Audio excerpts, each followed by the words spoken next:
Hello everyone, आप सभी लोगों का स्वागत है टीचिंग परीक्षा के आज के इस वीडियो में, जिसके अंदर में फ्रेंड्स टीआरई 3.0 और 4.0 की जो एक विशेष श्रृंखला हम लोग चला रहे हैं उसको एक कदम और आगे बढ़ाएंगे। पिछले लेक्चर को जो है फ्रेंड्स आप लोगों ने बहुत ही बेहतरीन प्रतिसाद दिया था। काफ़ी सारे बच्चे हैं जिन्होंने कमेंट्स करके आंसर किए। और फ्रेंड्स इस कम्युनिटी की जो आप लोगों की जो हमारी टीचिंग परीक्षा की कम्युनिटी बन गई है उसकी एक खास बात मैं आप लोगों को बता दूँ। हम लोग थोड़ा सा लाइव आने के अंदर में जो हमें डिले हुआ, बट बच्चे यहाँ पर में एक दूसरे से सवाल पूछ रहे हैं, एक दूसरे के जवाब जो है यहाँ पर में दे रहे हैं। कोई क्विज कर रहा है, कोई खिलाफत डे पूछ रहा है, कोई व्यक्तिगत सत्याग्रह कौन था, चलिए सब लोग बताइए। ये हेल्दी कम्युनिटी है, ये टीचिंग परीक्षा के ऊपर में ही आप लोगों को देखने के लिए मिल सकता है फ्रेंड्स, जहाँ पर में इतने बड़े स्तर पे इतने सारे लोग, ठीक है, 1000 के करीब लोग जब यहाँ पर में वेट कर रहे हैं और वो लोग जो है आप लोग एक दूसरे से सवाल पूछकर उस समय का उपयोग कर रहे हो, एक दूसरे की मदद कर रहे हो। तो this is the power of teaching परीक्षा कम्युनिटी। तो एक यार थम्स अप आप सभी लोगों के लिए भी बनता है, ठीक है। यू रॉक्स, आप लोगों ने बहुत अच्छा कर रहे हो आप लोग, और ऐसे ही करते रहिए फ्रेंड्स। मुझे यहाँ पर में उम्मीद है कि टीचिंग परीक्षा से सबसे जो बेस्ट रिजल्ट निकालने का जो मेरा यहाँ पर में टारगेट है वो यहाँ पर मैं निकलेगा। और आज आप लोगों को मैं एक और चीज़ जो है आप लोगों के लिए अनाउंसमेंट करूंगा, जिससे कि आप लोगों का मोटिवेशन लेवल और ज़्यादा बढ़े। तो चलिए जल्दी से हम लोग यहाँ पर में शुरू करते हैं हमारे सेशन को, ठीक है। जस्ट अ सेकेंड, ठीक है। चलिए, जितने भी लोग जुड़ चुके हैं, और जैसे मैं देख पा रहा हूँ यहाँ पर में फ्रेंड्स 1200 से ज़्यादा लोगों ने यहाँ पर में सेशन को लाइक भी कर दिया है। बहुत बहुत शुक्रिया आप सभी लोगों का, ठीक है। हम लोग क्लास जो है इसको एक बार रीस्टार्ट कर लेते हैं, ठीक है। चलिए, आप लोग जस्ट तब तक आप लोग जो है आंसर्स कर सकते हो, ठीक है। जो चीज़ें आप लोगों ने पढ़ी थी आप उसको रिवाइज कर सकते हो जब तक कि हमारी ये पीपीटी स्टार्ट हो रही है उस समय तक, ठीक है। चलिए, पहले क्वेश्चन की तरफ में आगे बढ़ते हैं फ्रेंड्स। आप लोगों को बताना है हड़प्पा सभ्यता की विशिष्ट विशेषता कौन सी है, ठीक है। डिस्टिंक्टिव फीचर कौन सा है जो अलग था, हड़प्पा सभ्यता के अंदर में एक विशेषता थी, आप बताइए जल्दी जल्दी से। और 2 मिनट 10 सेकेंड स्टार्ट होने के अंदर में ही फ्रेंड्स 1400 प्लस लाइक्स, 1400 प्लस बच्चे जो है यहाँ पर में आप लोगों के हमारे साथ में जुड़ चुके हैं।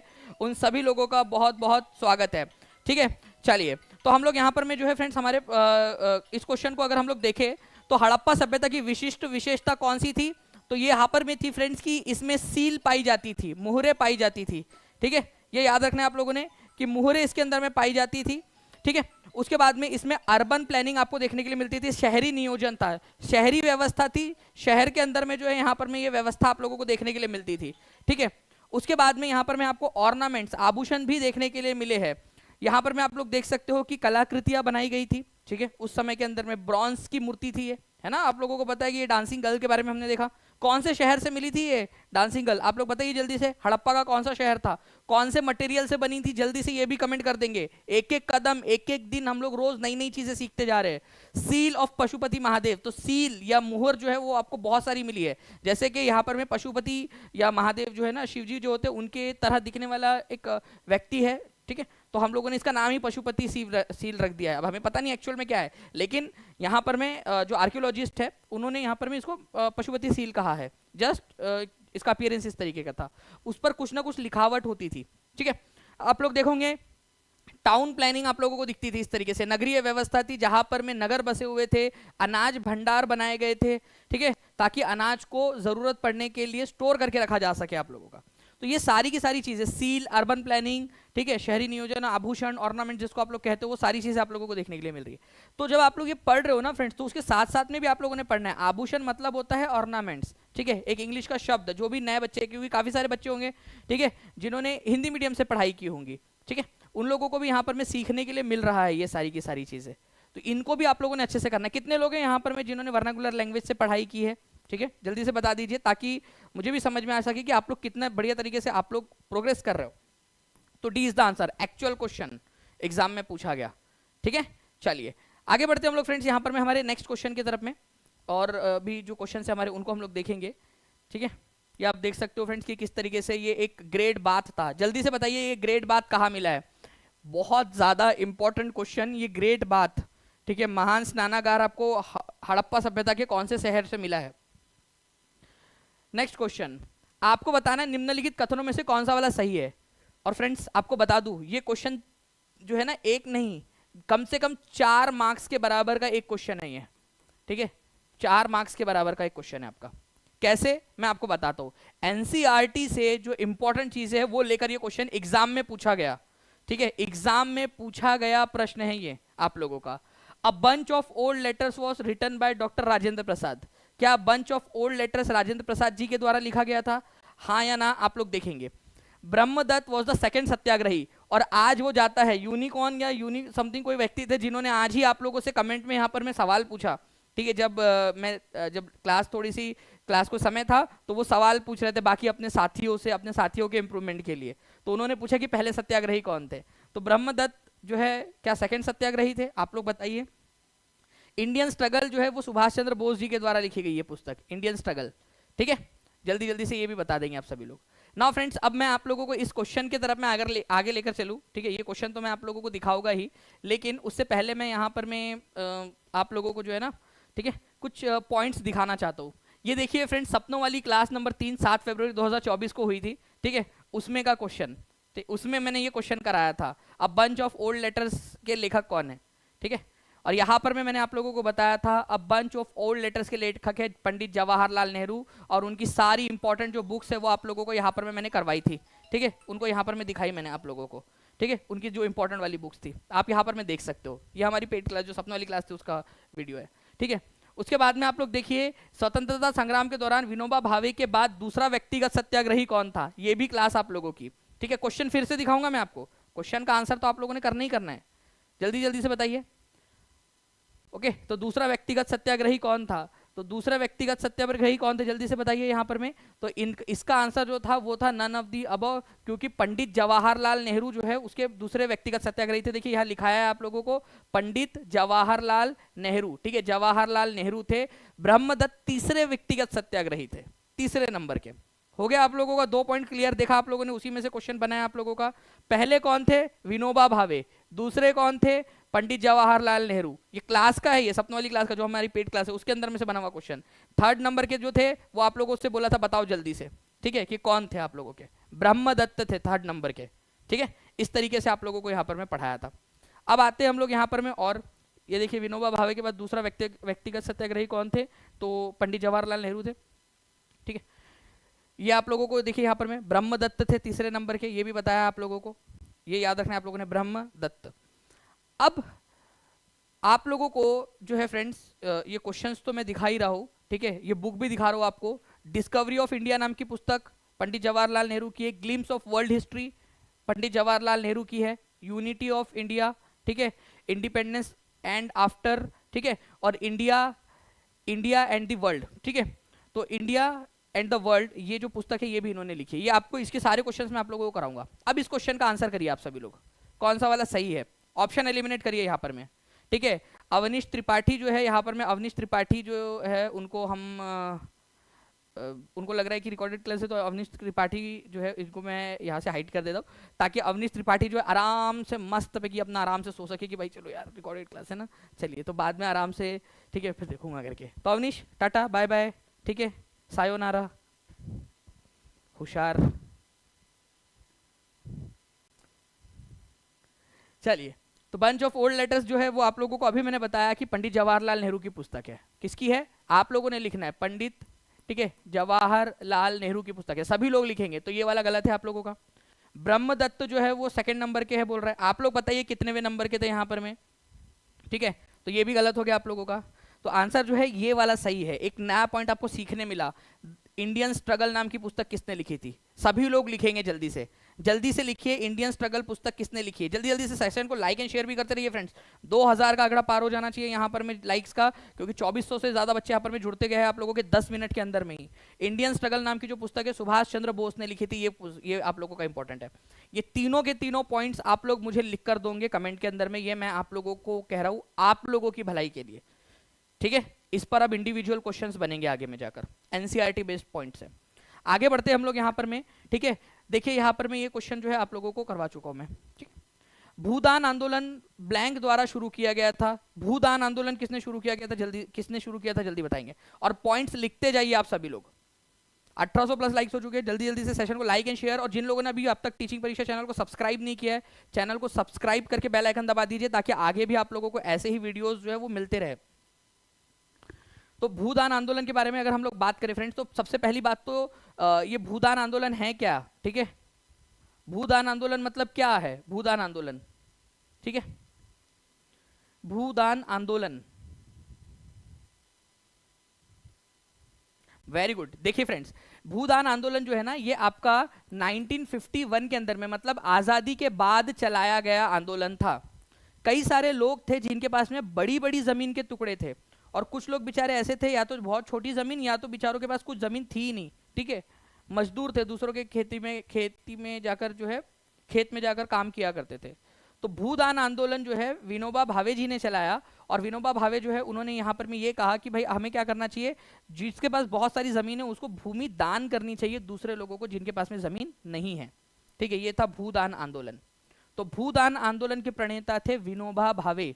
विनोबा भावे के बारे में आप लोग क्या जानते हो? विनोबा भावे जो है आप लोगों ने याद रखना है फ्रेंड्स कि पहले व्यक्तिगत सत्याग्रही थे, ये भी याद रखना है आप सभी लोगों ने, ठीक है। रमन मैग्सेसे अवार्ड जब दिया गया था, ठीक है, तो भारत की तरफ से पहली बार जिसको रमन मैग्सेसे अवार्ड मिला था वो थे विनोबा भावे, आचार्य विनोबा भावे, ठीक है।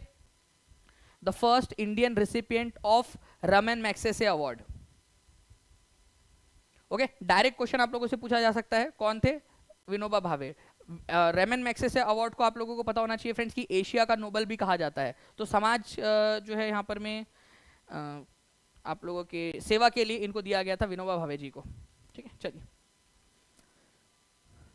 अच्छा, एक और चीज है फ्रेंड्स यहाँ पर में, the national teacher of India, ठीक है, इनको कहा जाता है। दूसरी चीज आप लोगों को एक चीज याद रखनी है, इनको कहा जाता है spiritual successor of Mahatma Gandhi.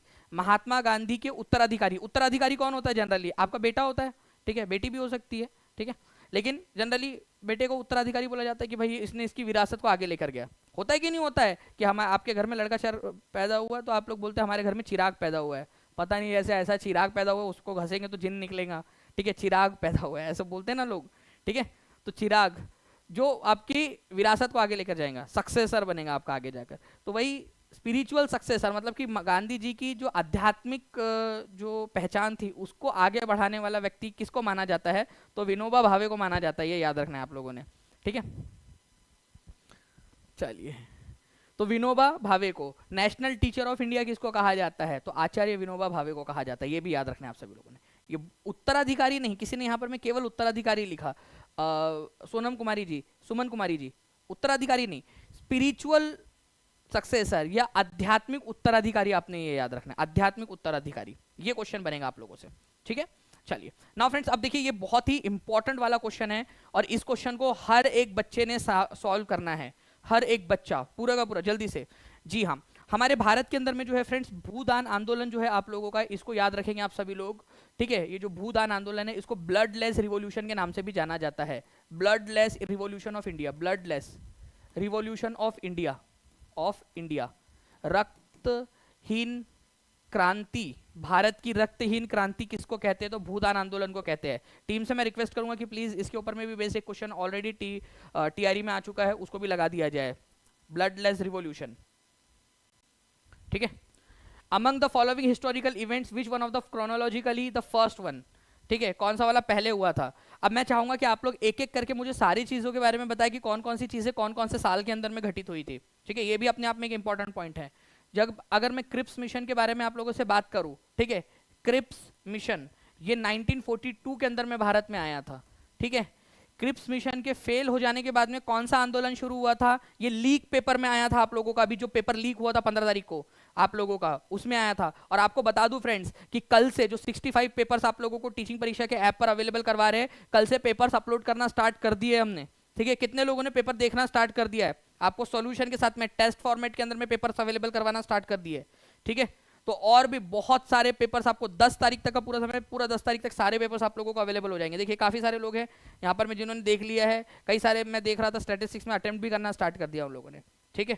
तो बहुत अच्छी बात है, देखिए उसको बार बार अटेम्प्ट कीजिए। आपके लिए एक और गुड न्यूज, हमने उसमें अनलिमिटेड अटेम्प्ट रखा है, मतलब कि आप कितने भी बार उस टेस्ट को दे सकते हो, कितने भी बार दे सकते हो आप लोग, ठीक है। तो आपके लिए जो है फ्रेंड्स एक और गिफ्ट जो आपको बताया नहीं गया था लेकिन आपके लिए और सरप्राइज गिफ्ट, कि जो 65 की 65 टेस्ट रहेंगी उसके अनलिमिटेड अटेम्प्ट रहेंगे। आप जितने बार चाहे उतने बार उस टेस्ट को दे सकते हो, एक बच्चा आप अपने अनलिमिटेड बार दे सकता है भाई। रोज देने का माने पूरे 65 पेपर रोज दो, कोई इशू नहीं है। ओके, होम रूल लीग की स्थापना जो है 1916 के अंदर में हुई थी फ्रेंड। दो होम रूल लीग बनी थी, लोकमान्य तिलक की और एनी बेजेंट की होम रूल लीग, ताकि भारत के अंदर में स्वराज को हासिल किया जा सके। खिलाफत आंदोलन 1919 में स्टार्ट हुआ था। खिलाफत आंदोलन, गांधी इरविन समझौता बहुत इंपॉर्टेंट है, ठीक है, महात्मा गांधी और लॉर्ड इरविन के बीच में हुआ था 1931 के अंदर में, ठीक है, मार्च 1931 में। अब आप बताओ कि इनमें से कौन सी वाली घटना सबसे पहले हुई थी। मैं कह रहा हूं आपसे कि ये वाला आंसर तो इसमें हो ही नहीं सकता, इसको तो एलिमिनेट ही करना था आपने इस तरीके के क्वेश्चंस के अंदर में। जल्दी बताइए यहाँ पर में कहाँ पर होगा सर टेस्ट। देखिए, टीचिंग परीक्षा के ऐप के ऊपर में आप लोगों के लिए टीआरई के जो 65 पेपर्स अवेलेबल है आपके, ठीक है, वो पेपर्स आप लोगों को टेस्ट के फॉर्मेट में bilingual with detail solution available करवाए गए हैं, ठीक है, और हमने अपलोड करना स्टार्ट किया है। मैंने आप लोगों से प्रॉमिस किया था कि 4 तारीख से 10 तारीख तक सारे 65 पेपर अवेलेबल हो जाएंगे और वही आप लोगों का होगा भी। कल आपसे पेपर, कल पहला दिन था, कल आप लोगों के पेपर्स अवेलेबल हो गए हैं, आज भी आपको काफ़ी सारे पेपर्स अवेलेबल होंगे, कल भी होंगे और 10 तारीख तक ऐसे आपको मिलते रहेंगे, ठीक है। चलिए, जिन लोगों ने फुल कोर्स लिया था उन लोगों के लिए वो फ्री है। तो Cripps Mission comes to India, ठीक है, Home Rule League, Khilafat Movement, Gandhi Irwin Pact, ठीक है।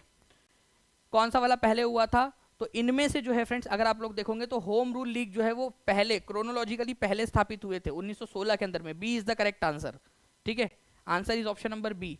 होम रूल लीग दो लोगों ने स्टार्ट किए थे, एक था लोकमान्य तिलक ने स्टार्ट किए थे अप्रैल 1916 में, और सितंबर 1916 में एनी बेजेंट ने। इनका मकसद एक ही था कि भाई भारत के अंदर में स्वराज की स्थापना करना। मैंने आपसे एक सवाल पूछा जो टीआरई 3.0 के 15 तारीख के पेपर में, लीक पेपर के अंदर में क्वेश्चन आपसे पूछा गया था, ठीक है, कि क्रिप्स मिशन जो है वो इंडिया में आया था 1942 के अंदर में, आप लोगों ने बता दिया।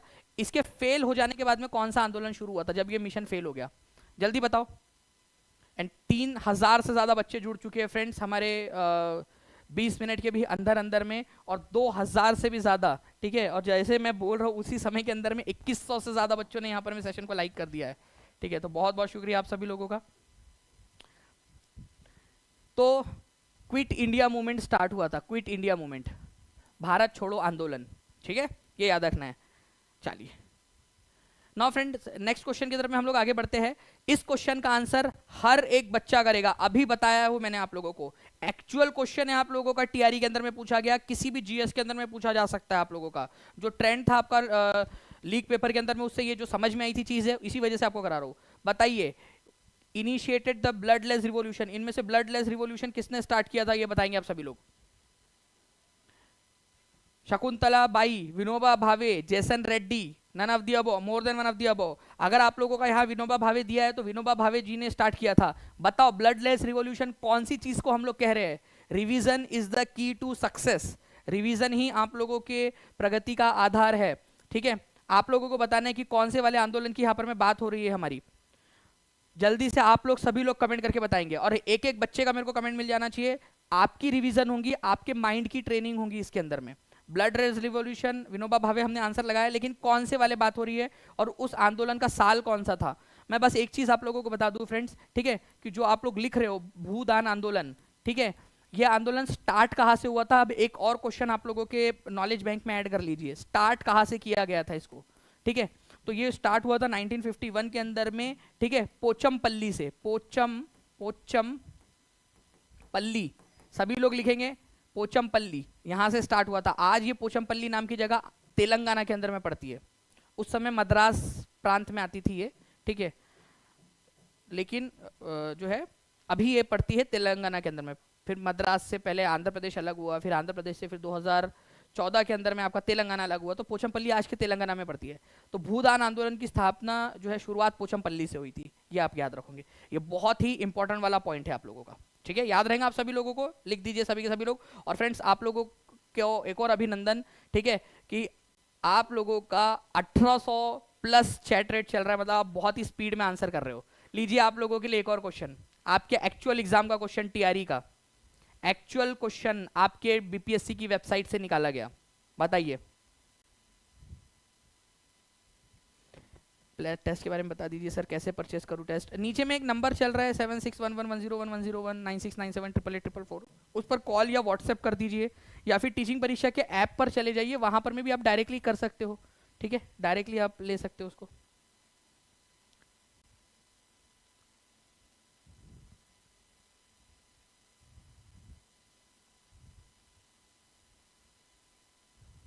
ठीक है, पीसीएस की तैयारी करवाइए सर प्लीज़। जी आजल जी बिल्कुल, हम लोग पीसीएस की भी तैयारी कराएंगे आगे में, ठीक है। लेकिन पहले धीरे धीरे जो है आप लोगों का जो एक हमने मिशन हाथ में लिया है, पहले उसको एकम्प्लिश कर दे, आप लोगों को जॉब दिलाने का यहाँ पर मैं पहले, ठीक है। तो विनोबा भावे जो है फ्रेंड्स आंसर हो जाएगा, और ब्लड लेस रिवॉल्यूशन किसकी बात कर रहा हूँ मैं, वो आप लोग एक बार फिर से कर देंगे आंसर। नाउ फ्रेंड्स अब देखिए एक इंपॉर्टेंट वाला क्वेश्चन आप लोगों का, ठीक है, एनसीईआरटी बेस्ड। अलवार और नैनार ये किन देवताओं की पूजा किया करते थे, एनसीईआरटी का क्वेश्चन है, ठीक है। सिराज अहमद जी ये बिल्कुल आपको झारखंड पीआरटी के अंदर में भी काम आएगा। रूबी जी अगर कॉल लगने में दिक्कत हो रही है तो आप व्हाट्सएप कर दीजिए, टीम आपकी बिल्कुल मदद करेंगी, ठीक है, टीम आपको कांटेक्ट करेंगी, ठीक है, और आप लोगों की बिल्कुल मदद करेंगी उसमें। आप व्हाट्सएप कर दीजिए अगर किसी का भी किसी को चाहिए वो कोर्स, और तो आप कॉल कर सकते हो, ठीक है। अलवार और नैनार क्रमशः 3 देवताओं की पूजा करते थे, शिव और Vishnu, Shiva Shakti, Vishnu and Shiva, more than one of the above, none of the above. अब यहां पर में ध्यान रखना आप लोग, ठीक है। दक्षिण भारत के अंदर में 2 प्रकार के पंथ का निर्माण होता है आज से करीब 1300 साल पहले, 7वीं और 8वीं शताब्दी के अंदर में। कुछ संत ऐसे थे जो अलवार परंपरा को मानते थे। अलवार परंपरा का मतलब होता है आपका विष्णु को मानने वाले संत, विष्णु भगवान की आराधना करने वाले। और नैनार जो लोग थे फ्रेंड्स, ये याद रखेंगे आप सभी लोग, ठीक है, ये लोग थे जो शिव जी की आराधना करते थे, शिव जी की आराधना करने वाले लोग, ठीक है। तो ऐसे संत जो विष्णु भगवान को अपना आराध्य मानते थे, उनको अपना जो है इष्ट देव मानते थे, उनको अलवार कहा जाता था संत को। नैनार, ठीक है, आप लोगों के शिव भगवान की आराधना करते थे। और ये बहुत ही फेमस क्वेश्चन है, इसको तो आप लोगों ने हमेशा हमेशा याद ही रखना है, नैनार और अलवार। अच्छा एक चीज और है फ्रेंड्स आप लोगों की, कि नैनार लोगों की संख्या कितनी थी और अलवार लोगों की संख्या कितनी थी, ये आप लोगों से पूछा जा सकता है। मैं आप लोगों को हिंट दे रहा हूँ कि ये नेक्स्ट क्वेश्चन बनेगा एग्जाम के अंदर में। अलवार जो है फ्रेंड्स, ठीक है, अलवार ऐसे 12 संत हुए हैं। अलवार कितने, 12 अलवार परंपरा को मानने वाले संत हुए हैं। नैनार संतों की संख्या थी 63, ठीक है। ये आपको एक पॉइंट बताया। कितने लोग चाहते हैं कि मैं आप लोगों को एक और क्वेश्चन बताऊं जिसको मुझे लग रहा है कि उसकी बहुत हाई चांस है आगे में आपसे पूछे जाने की, ठीक है, बता दूं, हाथ ऊपर कर देंगे एक बार जल्दी जल्दी से सभी के सभी लोग, अगर आप लोग इस क्वेश्चन को और थोड़ा सा डिटेल में जानना चाहते हो तो, ठीक है, बिल्कुल। चलिए मैक्सिमम लोग जानना चाहते हैं। तो अलवार जो है फ्रेंड्स 12 थे, नैनार 63 थे। अब मैं आप लोगों को ना एक बहुत ही इंपॉर्टेंट वाली बात बता रहा हूँ, प्लीज इसको ध्यान से समझना आप सभी लोग, ठीक है। फिर एक स्लाइड दूंगा, वो स्लाइड आपके साथ में टेलीग्राम के ऊपर में, और टीचिंग परीक्षा का जो ऐप वाला है सिस्टम उसके ऊपर में भी अपन शेयर कर देंगे आपके साथ में, ठीक है। मैं आपको नैनार, नयनार, ठीक है, और जो अलवार है, ठीक है, अलवार, दोनों के बारे में आप लोगों को कुछ चीजें बताता हूँ, ठीक है। तो आप लोग एक चीज देखिए यहां पर में, नैनार जो है इनकी संतों की संख्या कितनी थी अभी मैंने आपको बताया, और अलवार लोगों की संतों की संख्या कितनी थी वो अभी आपको बताया। ये आप लोग कर सकते हो यहां पर में, ठीक है, ओके। तो नैनार जो है ये 63 थे, ठीक है, और अलवार लोगों की संख्या 12 थी, ये आप लोगों ने देख लिया। अब ध्यान से समझना जो मैं आपको बताना चाहता हूं, नैनार लोग जो है और जो अलवार लोग हैं इन्होंने अपनी बुक्स लिखी है। अलवार लोगों की जो बुक है उनका उसका नाम है, इनकी जो बुक है उसका नाम है, ठीक है, दिव्य प्रबंधम, ठीक है, क्या नाम है उसका, दिव्य प्रबंधम। ये याद रखेंगे आप सभी लोग, ठीक है। कलर चेंज कर देता हूं मैं यहाँ पर, मैं ये लिख देता हूँ दिव्य प्रबंधम, प्रबंधम, ठीक है, दिव्य प्रबंधम, ठीक है। थोड़ा इसको आगे करके पीछे कर लेते ताकि ये मिट ना जाए, क्योंकि ये पता नहीं ये वाले कलर से जब लिखो तो वो मिट जाता है, ठीक है। और जब मैं बात करता हूँ आप लोगों से फ्रेंड्स नैनार लोगों की, तो नैनार लोग ज्यादा थे तो एक से ज्यादा बुक्स लिखी होंगी उन्होंने, तो उन्होंने 2 बुक्स की रचना की है। एक बुक, ठीक है, और ये दूसरी वाली बुक, तेवरम और तिरुवाचकम, याद हो जाता है नाम, ठीक है, तेवरम, तेवरम और तिरुवाचकम, तिरुवाचकम, वाचकम, ये बुक्स है। तो आप लोगों से क्वेश्चन क्या पूछेगा मैं आप लोगों को बता देता हूं, ठीक है। क्वेश्चन ये पूछेगा कि तेवरम और तिरुवाचकम ये कौन सी परंपरा के संतों की बुक है, डायरेक्ट क्वेश्चन आएगा, और मैं आपको बता रहा हूं ये क्वेश्चन आप लोगों को जो है ना हजारों लोगों से आगे पहुंचा देगा। एक क्वेश्चन आपका आज का परसिस्टेंस, आपका ये लेक्चर देखना हजारों लोगों से आप लोगों को आगे पहुंचा देगा। ठीक है, अगर अच्छा लग रहा है, आप लोगों को लग रहा है कि इस तरीके से और एक्स्ट्रा जानकारी दूं, तो सेशन को लाइक एंड शेयर जरूर करते रहेंगे फ्रेंड्स आप सभी लोग। और जिन्होंने भी चैनल को सब्सक्राइब नहीं किया, चैनल को सब्सक्राइब जरूर कर लेना। ठीक है, तो ये आंसर आपका हो जाएगा नयनार परंपरा को मानने वाले लोग। ठीक है, अगर आपसे बोला जाए कि दिव्य प्रबंधम के अंदर में कौन से भक्ति परंपरा के संतों के गीतों का संकलन किया गया है, तो आपका आंसर क्या होगा ये बताइए आप लोग। मैं आपसे सिर्फ क्वेश्चन पूछ रहा हूं कि दिव्य प्रबंधम नाम की पुस्तक में कौन सी परंपरा को मानने वाले संतों के गीतों का संकलन किया गया है, कंपाइलेशन किया गया है, तो आंसर होगा अलवार। ठीक है, चलिए अब हम लोग जो क्वेश्चन था आप लोगों को उसमें आते हैं। अलवार जो है वो विष्णु को मानने वाले लोग थे और नयनार शिव को। क्रमशः पूछा है, मतलब पहले अलवार का आना चाहिए और फिर बाद में नयनार का आना चाहिए। तो आंसर आप लोग कमेंट कर देंगे एक बार अब, ताकि रिवीजन हो जाए। चलो जल्दी जल्दी से सारे के सारे लोग आंसर कर दो रिवीजन के लिए। सारे प्यारे प्यारे बच्चे जल्दी जल्दी से आंसर कर देंगे आप लोग। और आप मोटिवेटेड फील कीजिए, आप एक एक कदम अपनी सफलता की तरफ में आगे बढ़ रहे हो फ्रेंड्स। ठीक है,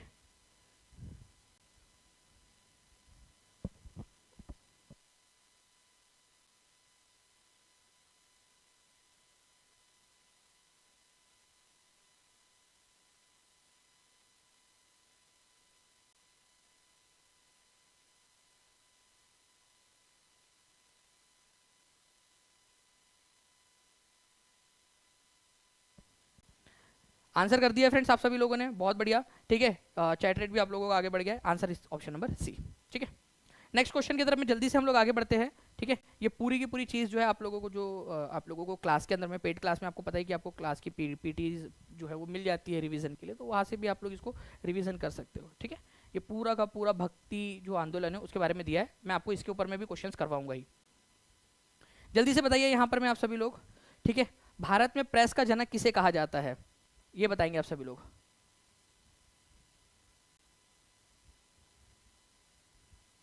जल्दी जल्दी से सभी सभी लोग आंसर कर देंगे।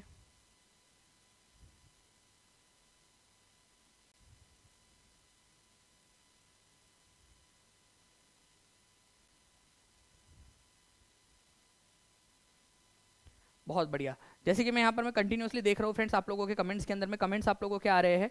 ठीक है, तो भारत में प्रेस का जनक किसको माना जाता है, तो भारत के अंदर में जो प्रेस है इसका जनक माना जाता है जेम्स ऑगस्टस हिक्की को। ठीक है, जेम्स ऑगस्टस हिक्की जो थे फ्रेंड्स, इनको फादर ऑफ इंडियन प्रेस इसीलिए भी कहते हैं आप लोग, क्योंकि इन्होंने क्या किया था, इन्होंने जो है भारत के अंदर में सबसे पहला जो न्यूज़पेपर था उसकी शुरुआत की थी। ठीक है, क्या आप लोग बता सकते हो इस पर्टिकुलर अखबार का नाम, कोई व्यक्ति मुझे बता पाए यहाँ पर, मैं इतने सारे लोग देख रहे हैं यहाँ पर, मैं आपके कमेंट्स भी देख रहा हूँ, जल्दी जल्दी से बताते जाइए।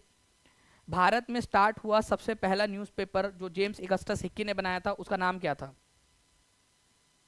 सिंपल क्वेश्चन मैं आप लोगों से पूछ रहा हूं। ठीक है, 1780 के दशक के अंदर में उन्होंने स्टार्ट किया था, उसका नाम था द बंगाल गैजेट। ठीक है, द बंगाल गैजेट। ठीक है, ये याद रखेंगे आप लोग। ठीक है, द बंगाल, ठीक है, गजेट, गजेट उसका नाम था, द बंगाल गजेट। ठीक है, इंपॉर्टेंट है, एग्जाम के अंदर में आप लोगों से पूछ सकते हैं। ओके, द बंगाल गैजेट, इसको द जनरल एडवर्टाइजर के नाम से भी जाना जाता था, द जनरल एडवर्टाइजर। ठीक है, बाकी इसका ऑफिशियल नाम बंगाल गैजेट था, ये याद रखेंगे आप लोग। हिक्की का Bengal Gazette, Hicky's Bengal Gazette के नाम से इसको जानते थे। ठीक है, 1780 के अंदर में इन्होंने इसको स्टार्ट किया था, ये याद रखना है आप लोगों ने। नाउ फ्रेंड, जब न्यूज़पेपर की बात निकली है तो मैं ना एक बहुत ही इंपॉर्टेंट वाला क्वेश्चन आप लोगों को करवाना चाहूँगा। मुझे लगता है कि यार ये क्वेश्चन आप लोगों को आना ही चाहिए। ठीक है, पहले आप लोगों ने ये अच्छे से देख लिया आप सभी लोगों ने। ठीक है, एक इंपॉर्टेंट वाला क्वेश्चन मैं आप लोगों को यहाँ पर मैं दिखाना चाहूँगा, जस्ट अ सेकेंड। ठीक है, बी रेडी, क्योंकि ये क्वेश्चन आप लोगों के लिए वर्थ है।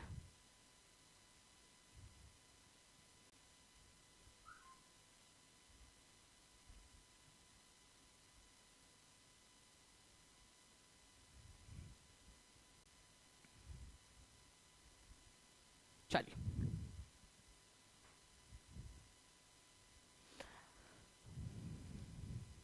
बताइए भारतीय प्रेस के मुक्तिदाता के रूप में किसको जाना जाता है, लिबरेटर ऑफ इंडियन प्रेस।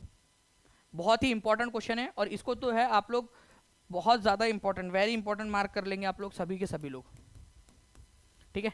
मुक्तिदाता, एक्चुअली फ्रेंड्स भारत के अंदर में अंग्रेजों के समय में काफ़ी सारी जो है बंदिशें लगाई गई थी प्रेस के ऊपर में, ठीक है।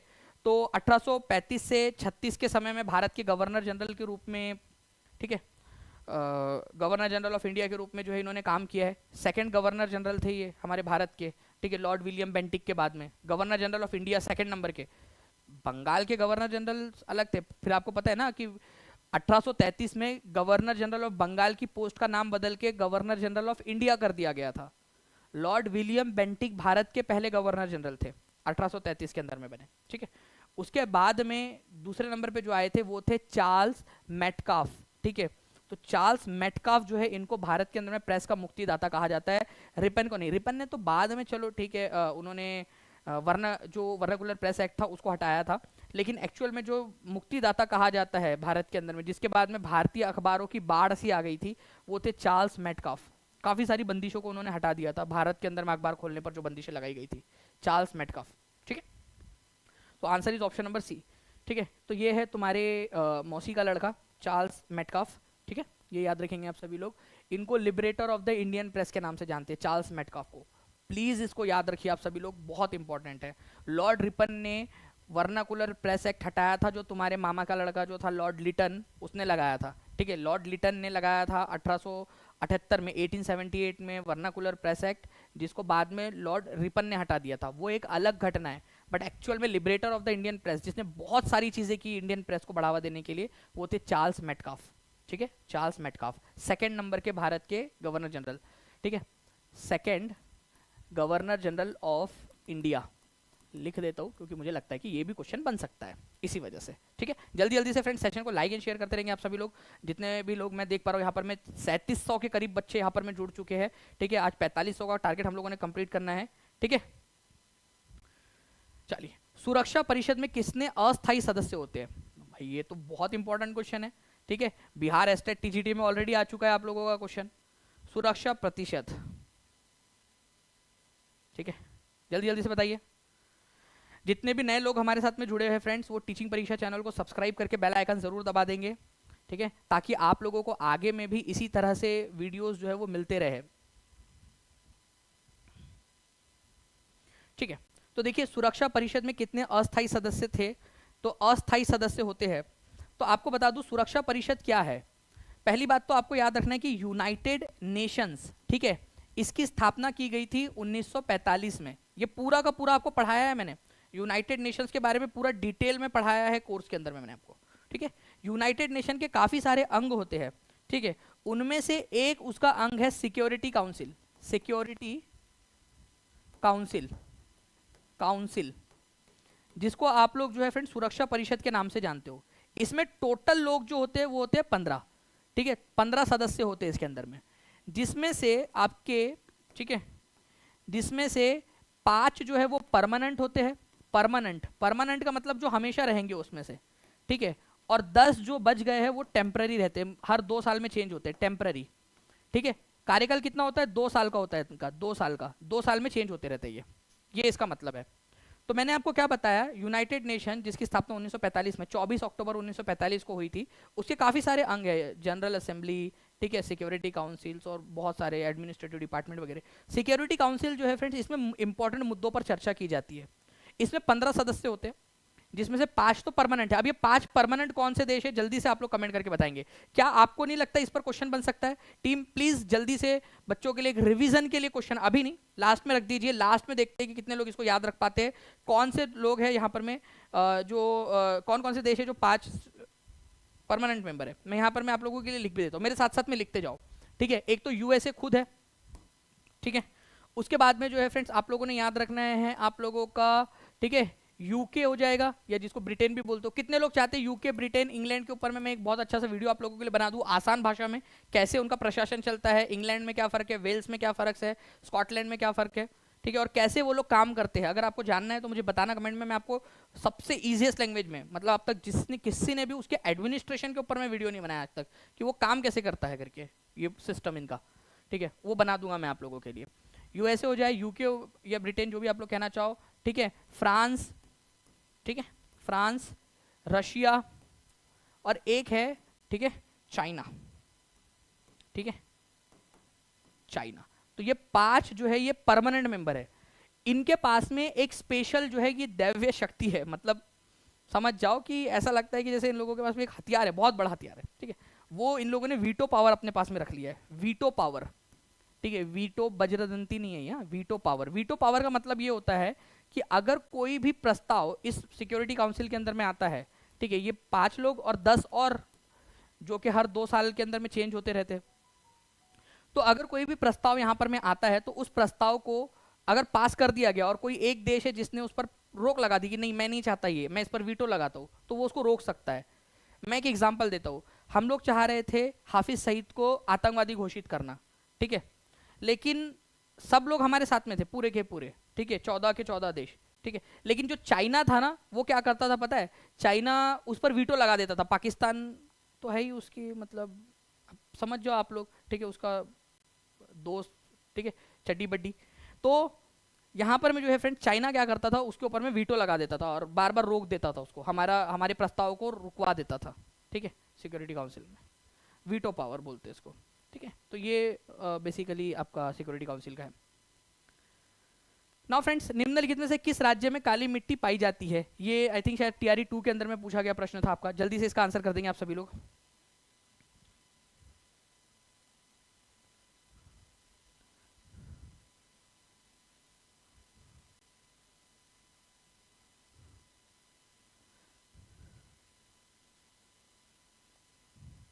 जी, तो देखिए अगर हम लोग बात करें यहाँ पर में फ्रेंड्स की काली मिट्टी, ठीक है, आप लोगों की किस राज्य के अंदर में पाई जाती है, ठीक है, तो कर्नाटक के अंदर में, गुजरात के अंदर में पाई जाती है आप लोगों की। आपको पता है ना कि हमारे भारत के अंदर में जो दक्कन का पठार है, गुजरात के अंदर में, यहाँ पर में, ठीक है, महाराष्ट्र में, मध्य प्रदेश का कुछ पार्ट है, कर्नाटक का पार्ट है, ठीक है, तेलंगाना का पार्ट है, कुछ आंध्र प्रदेश के पार्ट तक भी ऐसी फैली हुई है।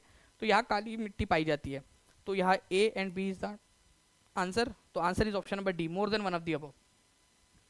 ये आप देखिए, ठीक है, यहाँ पर में, ठीक है, गुजरात के अंदर में, कर्नाटक में, आंध्र प्रदेश में, तेलंगाना के अंदर में, महाराष्ट्र में, मध्य प्रदेश के कुछ भाग में।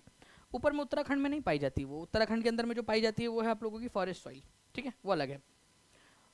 तो ये आपका है। अच्छा मुझे बताओ कि काली मिट्टी को किस नाम से जाना जाता है? एक और नाम है इसका जिसके नाम से जाना जाता है, पिछले लेक्चर में हम लोगों ने पढ़ा था इसको, ठीक है। जल्दी जल्दी से इसका भी आंसर कर देंगे आप लोग सभी लोग, ओके। अब देखिए फ्रेंड्स, 69th बीपीएससी का क्वेश्चन था और मैं आप लोगों को केवल और केवल 45 सेकंड दूंगा इस क्वेश्चन का आंसर करने के लिए। आपके पास में 45 सेकंड है, 45 सेकंड में आप लोगों का आंसर आ जाना चाहिए, ठीक है, क्योंकि ये क्वेश्चन बहुत इजी है। फाहियान जो है फ्रेंड चाइनीज पिलग्रिम था जो इंडिया आया था हर्षवर्धन के समय में। गलत बात है, आप लोगों का जो है फ्रेंड 30 सेकंड चले जा चुके हैं, 15 सेकंड में एक्सप्लेन करके आगे बढ़ूंगा। फाहियान जो है आप लोगों का हर्षवर्धन के समय में नहीं आया था, चंद्रगुप्त 2 के समय में आया था। चंद्रगुप्त सेकंड, चंद्रगुप्त 2 का और क्या नाम था वो आप लोग मेरे को कमेंट करके बताएंगे, ठीक है। हुएन सांग जो था आपका, ये भी एक चाइनीज यात्री था, चीनी यात्री था, ठीक है, जो चंद्रगुप्त 2 नहीं हर्षवर्धन के समय में आया था, ठीक है। हर्षवर्धन के समय में आया था, हर्षवर्धन के समय में, ठीक है, इतिहास की बात है। तो दोनों के दोनों क्या है, गलत है। आपसे करेक्ट स्टेटमेंट पूछा है तो आपका answer none of the above हो जाएगा, इस तरीके से। अब मैं आप लोगों से सवाल पूछता हूँ, ठीक है, जो आंसर आप लोगों ने कमेंट करके देना है, ठीक है। फाहियान, ठीक है, और हुएन सांग दोनों की बुक्स के नाम आप लोग बताओगे। बुक्स के नाम आप लोगों ने बताना है। बुक का नाम आप लोग बताओगे, क्या क्या नाम है इनके। उसके बाद में मैंने आपसे चंद्रगुप्त 2 को किस नाम से जाना जाता है ये भी आप लोग मुझे बताओगे जल्दी जल्दी से, ठीक है। तो फाहियान की जो बुक है फ्रेंड्स उसका नाम है यहाँ पर में आप लोगों का फो क्यू की, ठीक है। और हुएन सांग जो है, ठीक है, जिसको शुएन सांग के नाम से भी जाना जाता है, टी से भी कई बार स्टार्ट होता है वो हुएन सांग, ठीक है, उसका नाम क्या है, उसकी बुक का नाम क्या है, सी यू की। ये भी क्वेश्चन आ सकता है। चंद्रगुप्त 2 जो कि गुप्ता वंश का शासक था, एक सबसे इंपॉर्टेंट वाला बड़ा शासक, ठीक है, आपको याद रखना है इसका नाम था विक्रमादित्य। विक्रमादित्य की उपाधि इसने ली थी, विक्रमादित्य की उपाधि, ठीक है, ऐसे आप लोग याद रख सकते हो। चलिए नाउ फ्रेंड, बिहार का शोक कही जाने वाली कोसी नदी का उद्गम स्थल कहां पर में है? बिहार एस्टेट की एग्जाम में आया हुआ क्वेश्चन है ये, हो सकता है टीआरई में पूछ ले या एस्टेट की एग्जाम में फिर से पूछ ले आप लोगों से। एंड कॉन्ग्रेचुलेशन फ्रेंड्स, आप लोगों ने 3000 प्लस लाइक्स कर दिए हैं सेशन के बीच में, बहुत बहुत शुक्रिया। ऐसे ही आप लोग जो है फ्रेंड्स अपना प्रतिसाद देते रहेंगे यहाँ पर में, तो मुझे भी मजा आता है फिर आप लोगों को पढ़ाने में। जी, तो कोसी नदी जो है फ्रेंड्स ये क्या भारत में होती है, नेपाल में, चाइना में या बांग्लादेश के अंदर में? तो ये नेपाल में इसका उद्गम होता है, ठीक है, नेपाल के अंदर में, और फिर ये भारत के अंदर में आती है आप लोगों की, ठीक है, ये याद रखें आप लोगों ने, कोसी नदी का उद्गम आप लोगों का, ठीक है। तो धार पानी धार करके एक जगह है आप लोगों की, वहां से जो है इसकी स्ट्रीम्स निकलती है, सप्त कोसी भी इसको कहा जाता है पहले, फिर 7 अलग अलग जो धाराएं है वो मिलती है और फिर एक कोसी नदी आप लोगों की बनती है। तो कोसी नदी का उद्गम याद रखना है आप लोगों ने, नेपाल के अंदर में होता है, नेपाल के पहाड़ी इलाकों के अंदर में। डायरेक्ट क्वेश्चन आप लोगों से बन सकते हैं। इसको बिहार का शोक भी कहते हैं क्योंकि बार बार ये अपना रास्ता बदलती है और बाढ़ आती है इसके अंदर में बहुत ज्यादा। देखिए बिहार स्टेट के अंदर में 8 सितंबर 2023 को भी आया था ये क्वेश्चन आप लोगों का, डायरेक्टली क्वेश्चन आप लोगों का, बिहार का शोक किसको कहा जाता है? 10 सेकंड में आंसर लगाएंगे और आगे बढ़ेंगे, कोसी रिवर, ठीक है।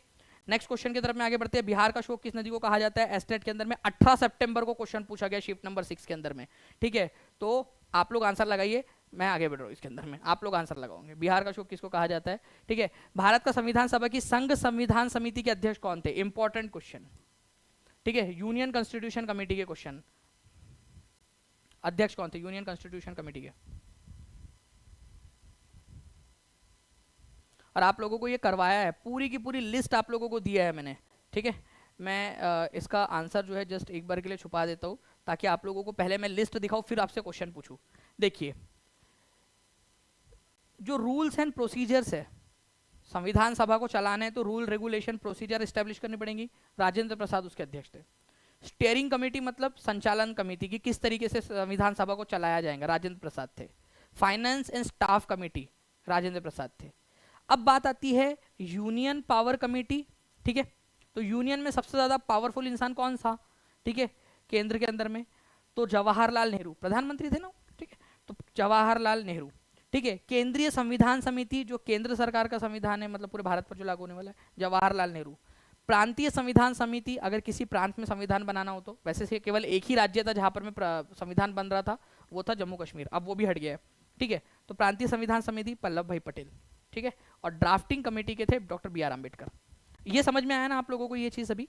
अब मुझे यहाँ पर मैं हर एक बच्चा जो है, ये इसको एक बार चाहे वापस से देख लीजिए आप सभी लोग, ठीक है। और अब हर एक बच्चा जो है मुझे यहाँ पर मैं इस क्वेश्चन का आंसर करके बताएगा, ठीक है। एग्जाम का जो क्वेश्चन है आप लोगों का, जल्दी से हर एक बच्चा कमेंट करके आंसर बताएगा यहाँ पर, ठीक है। हर एक बच्चा जल्दी से आंसर करेगा यहाँ पर आप लोगों के लिए।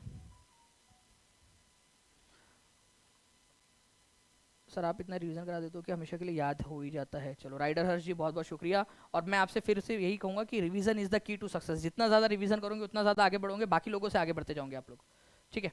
चलिए, तो संघ संविधान समिति के अध्यक्ष कौन थे?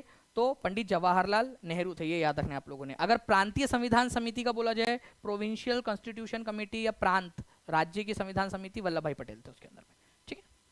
नाउ अब देखिए फ्रेंड्स, निम्नलिखित में से किस संविधान के किस संशोधन एक्ट के अंतर्गत मतदाताओं की उम्र 21 वर्ष से घटाकर 18 वर्ष कर दी गई थी? ये क्वेश्चन क्या टीआरई के अंदर में पूछा नहीं गया आप लोगों से? बिल्कुल पूछा गया क्वेश्चन है आप लोगों का, ये टीआरई के अंदर में आया हुआ क्वेश्चन है आप लोगों का ये, ठीक है। अभी आप लोगों को दिखा दूंगा मैं कि एग्जाम में पूछा गया क्वेश्चन है आपका, ठीक है। जिस बच्चे ने रिवीजन की होगी वो बच्चा इस पर्टिकुलर क्वेश्चन का आंसर कर पाएगा। देखिए आप लोगों का बीपीएससी टीआरई का प्रश्न आपके टीचिंग परीक्षा ऐप पर अवेलेबल है पूरा। In India the voting age was reduce from 21 years. पहले जो है 21 साल थी। यूनिवर्सल एडल्ट फ्रेंचाइज मतलब सार्वभौमिक वयस्क मताधिकार का मतलब होता है कि हर एक व्यक्ति जिसने एक निश्चित आयु प्राप्त कर ली उसको वोट देने का अधिकार हो, हर एक नागरिक को, ठीक है। पहले 21 साल थी आज़ादी के समय में, संविधान लागू करने के समय में, उसको बाद में 18 साल कर दिया गया, ठीक है, 61वें संविधान संशोधन के जरिए, 61st कॉन्स्टिट्यूशनल अमेंडमेंट एक्ट के जरिए, ठीक है। ये एक्ट पास हुआ था आप लोगों का 1988 के अंदर में और लागू हुआ था 1989 के अंदर में, ठीक है, लागू हुआ था ये, ठीक है। पास कब हुआ था? 1988 में, लागू हुआ था 1989 के अंदर में। ये दोनों पॉइंट जो है वो भी आप लोग याद रखोगे, ठीक है। इसके अंदर में कौन से वाले आर्टिकल में बदलाव करने की जरूरत पड़ी? बहुत इंपॉर्टेंट पॉइंट है। तो वोटिंग की एज कितनी होंगी ये आपका आर्टिकल नंबर 326 में दिया हुआ है। इंपॉर्टेंट पॉइंट आप लोगों का, ठीक है। वोटिंग की एज कितनी होंगी ये कौन से आर्टिकल में दिया हुआ है? अनुच्छेद 326 में दिया हुआ है। हर कोई लिखेगा वोटिंग की एज का आर्टिकल कौन सा है, लिख दो जल्दी जल्दी से ताकि आपको याद हो जाए हमेशा हमेशा के लिए, ठीक है, इंपॉर्टेंट पॉइंट, ठीक है। और जब जब भी वोट देने जाओ, ठीक है, तो तब तब इसको रिवाइज करना है। आपके घर पे भी अगर कोई वोट देने जाए या कहीं पे भी आप वोटिंग का नाम सुनो तो दिमाग में तुरंत रिवाइज होना चाहिए कि यार 326 आर्टिकल नंबर 326 में वोटिंग की एज की बात की गई है, ठीक है। भारत में किसका चुनाव हस्तांतरणीय मत प्रणाली से होता है? Transferable vote system. Transferable vote system के अंदर में क्या होता है ना, देखो अभी नॉर्मल सिस्टम क्या होता है पहले वो समझा देता हूँ। नॉर्मल सिस्टम के अंदर में होता है कि ए बी सी डी ये लोग हैं, आप किसी एक व्यक्ति को वोट देते हो और हट जाते हो, चुपचाप से आ जाते हो बाहर। लेकिन जो ट्रांसफरेबल वोट सिस्टम होता है उसके अंदर में क्या करना पड़ता है आपको, ये वाले सिस्टम के अंदर में यहां पर में मान लीजिए कि ए बी सी डी ऐसे 4 लोग खड़े हुए इलेक्शन में, तो आपको प्रेफरेंस देना पड़ता है, आपको चुनना नहीं होता है। आप चुनोगे कि पहले नंबर पे चलिए मैं बी को चुनता हूं, अगर ये नहीं जीता तो फिर दूसरे नंबर पे मैं चाहता हूँ कि ए जीते, अगर वो भी नहीं जीतता तो मैं चाहता हूँ कि तीसरा जीते, अगर वो भी नहीं जीतता तो चौथे नंबर पे मैं चाहूंगा कि डी जीते, ऐसे, ठीक है। तो इस तरीके से प्रेफरेंस दिया जाता है, जिसको ज्यादा पहले नंबर के वोट मिलते हैं, ठीक है, वो जीत जाता है, ठीक है। मतलब आधे से ज्यादा मिल जाते हैं। अगर आधे से ज्यादा नहीं मिले तो क्या करेंगे, चौथे नंबर वाले को जिसको सबसे ज्यादा बार चौथा प्रेफरेंस मिला होगा उसको हटा देंगे, ठीक है, उसको हटा देंगे और उसके जो पहले नंबर के वोट है वो बांट देंगे आपस में, ठीक है, वो वोट बांट देंगे। ऐसा एक कॉम्प्लेक्स सिस्टम बनाया गया है। तो इस तरीके के सिस्टम के साथ में हमारे प्रेसिडेंट ऑफ इंडिया का चुनाव होता है, ठीक है। प्राइम मिनिस्टर का चुनाव तो ऐसे होता ही नहीं, इलेक्शन कमीशन का तो भी चुनाव नहीं होता, ठीक है, और इलेक्शन कमीशन का तो चुनाव नहीं होता, यूपीएससी के चेयरमैन का भी चुनाव नहीं होता। बिहार स्टेट के अंदर में पूछा गया प्रश्न ही आपका, प्रेसिडेंट ऑफ इंडिया का चुनाव होता है इस तरीके से। तो भारत के राष्ट्रपति का जो चुनाव होता है उस प्रणाली को क्या कहा जाता है? चलिए एक क्वेश्चन तो ये भी बन गया, भारत के राष्ट्रपति की चुनाव प्रणाली को किस नाम से जानते हो आप लोग, ठीक है, ये भी बताइए।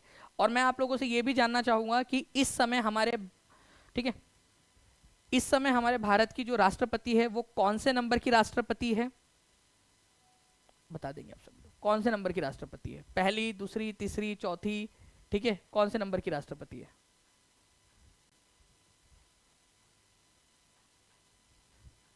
आंसर कर रहे हैं यहाँ पर में सब लोग, बढ़िया, ठीक है, 15वें नंबर की, ठीक है। तो द्रौपदी मुर्मू जी जो है ये 15th नंबर की राष्ट्रपति है, 15th 15वें नंबर की राष्ट्रपति, ये याद रखना है आप सभी लोगों ने, ओके। क्योंकि ये भी क्वेश्चन आ सकता है कि कौन से नंबर की राष्ट्रपति है अभी। हमारे भारत के पहले जो राष्ट्रपति थे वो थे, ठीक है, डॉक्टर राजेंद्र प्रसाद, ओके, ये 15वें नंबर की राष्ट्रपति है। अच्छा, इनमें से किसे लाल बाल और पाल के नाम से नहीं जाना जाता है? वेरी इंपॉर्टेंट पॉइंट, बढ़िया क्वेश्चन है, बताइए इस पर्टिकुलर क्वेश्चन का आंसर। लाल बाल पाल के नाम से नहीं जाना जाता है, ठीक है, लाल बाल पाल के नाम से नहीं जाना जाता है, जल्दी जल्दी से बताते जाएंगे आप सभी लोग।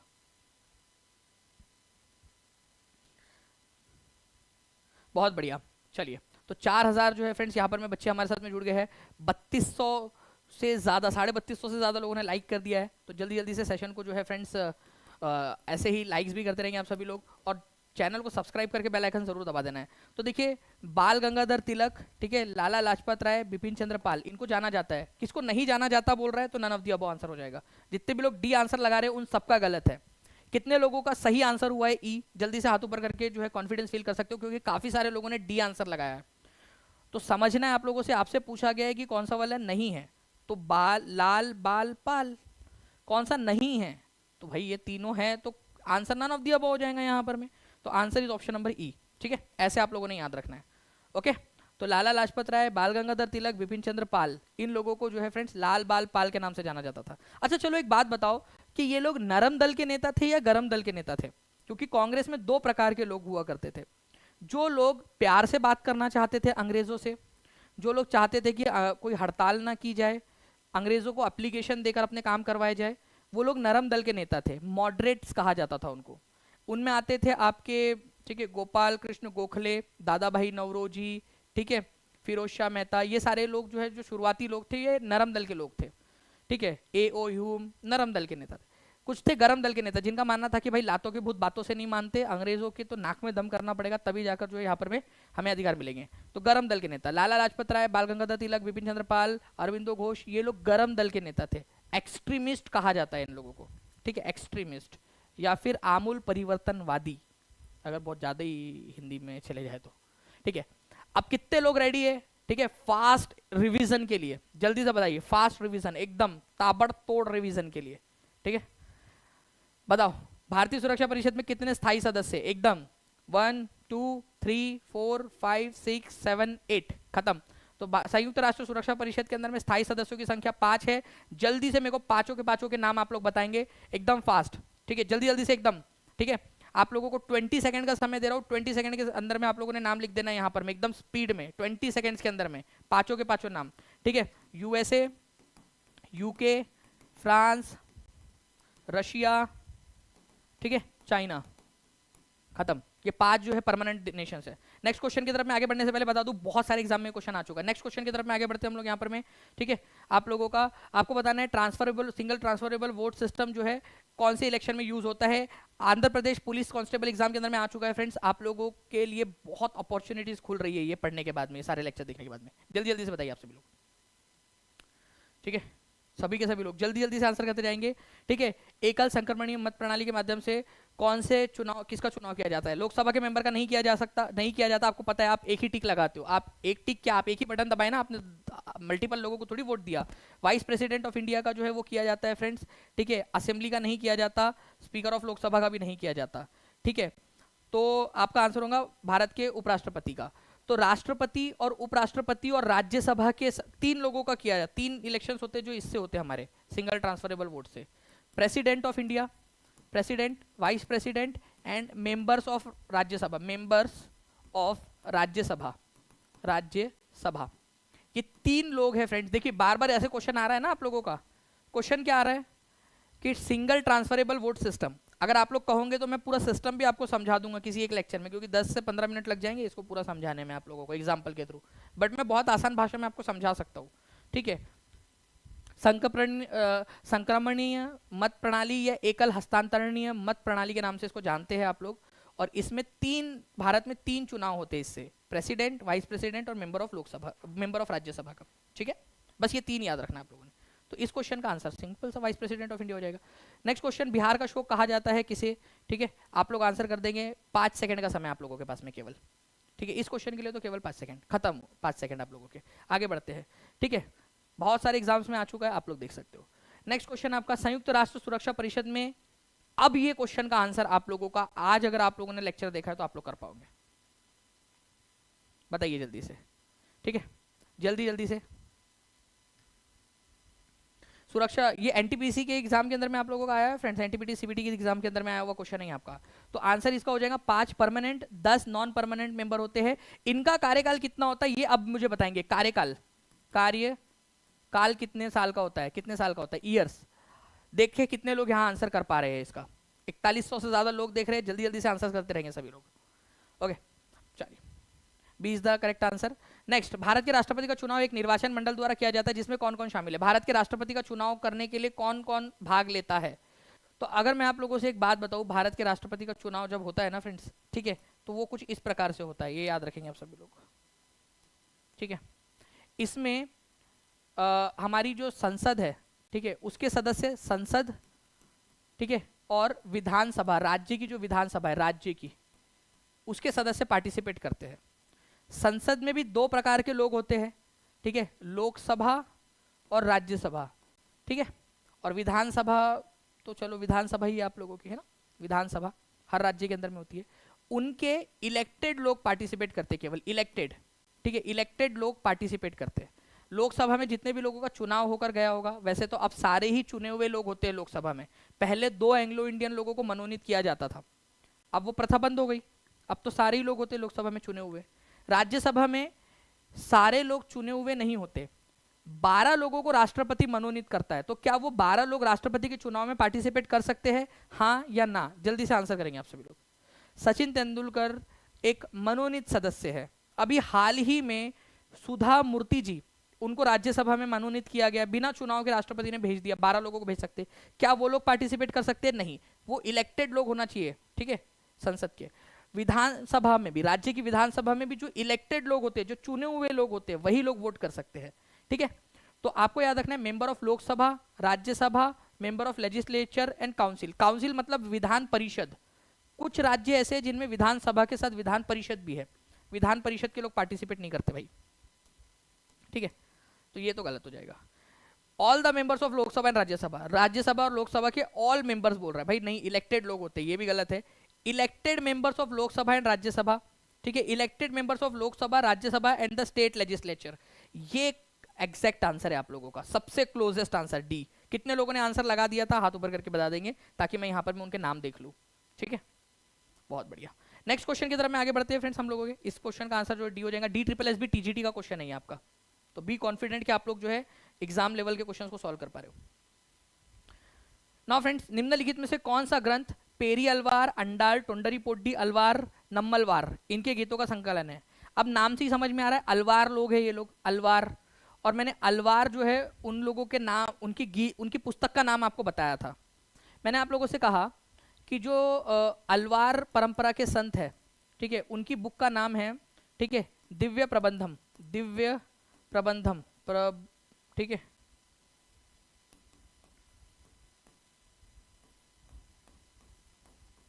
ठीक है, दिव्य प्रबंधम। ओके, और जो नयनार लोग हैं उनकी संख्या ज्यादा थी तो उन्होंने 2 बुक लिखी है, नयनार, ठीक है, नया नार जो लोग हैं उन लोगों ने, एक है तेवरम, तेवरम तिरुवाचकम, ठीक है, दूसरी है तिरुवाचकम, वाचकम, तेवरम और तिरुवाचकम, तेवरम तिरुवाचकम, ठीक है, 2 पुस्तक है। तो नम्मलवार लोग, अलवार, ये अलवार लोग हैं, तो अलवार लोगों का जो गीतों का संकलन है वो दिव्य प्रबंधम में है। तेवरम और तिरुवाचकम में किसका है, आप लोग बता दीजिए जल्दी जल्दी से ताकि आपकी रिवीजन हो जाए। एनसीईआरटी में दिया हुआ है ये आपके, ठीक है, एनसीईआरटी के अंदर में 7वीं कक्षा की एनसीईआरटी का क्वेश्चन नहीं है आपका, जो एग्जाम में पूछा जा रहा है आप लोगों से। ओके, चलिए नेक्स्ट क्वेश्चन जो है फ्रेंड्स आप लोगों का, अब ये क्वेश्चन आप लोगों के लिए, आप लोग मुझे कमेंट करके बताएंगे कि इसका आंसर क्या है, हर कोई बच्चा, ठीक है।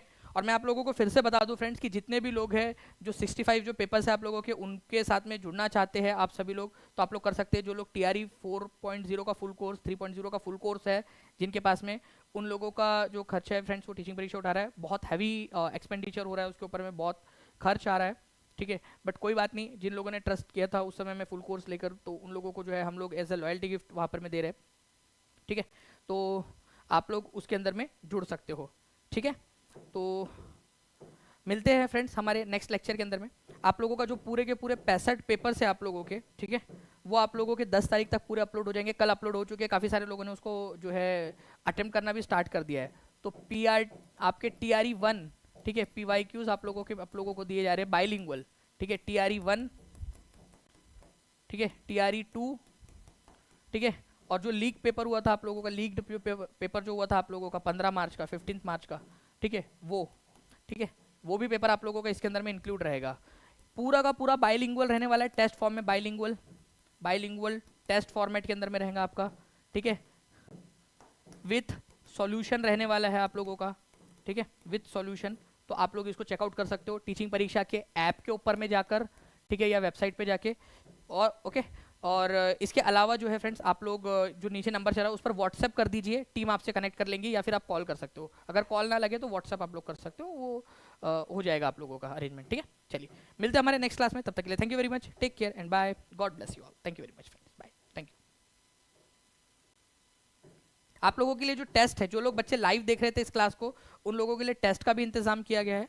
तो आप लोगों की टेस्ट की लिंक वहां पर में कर दी गई है, तो आप लोग टेस्ट दे सकते हो, आप लोग, ठीक है, टेस्ट दे सकते हो, ठीक है। और इनके सारे टेस्ट के जो अटेम्प्ट्स है ना, ये जो 65 पेपर है, इनके सारे अनलिमिटेड रहेंगे, जो मैंने आज घोषणा कर दी आप लोगों को, अनलिमिटेड आप लोग दोगे। ओके, चलिए thank you very much friends, bye. Call receive नहीं हो रहा बालाजी, आप व्हाट्सएप कर दीजिए इन नंबर पे, दोनों नंबर में से किसी भी एक नंबर पे व्हाट्सएप कर दीजिए। व्हाट्सएप पे टीम आप लोगों को कनेक्ट करके बिल्कुल आपकी हेल्प कर देंगी। बाकी आप टीचिंग परीक्षा के ऐप पर जाकर खुद से भी कर सकते हो, बहुत आसान है, ठीक है। Thank you friends, bye.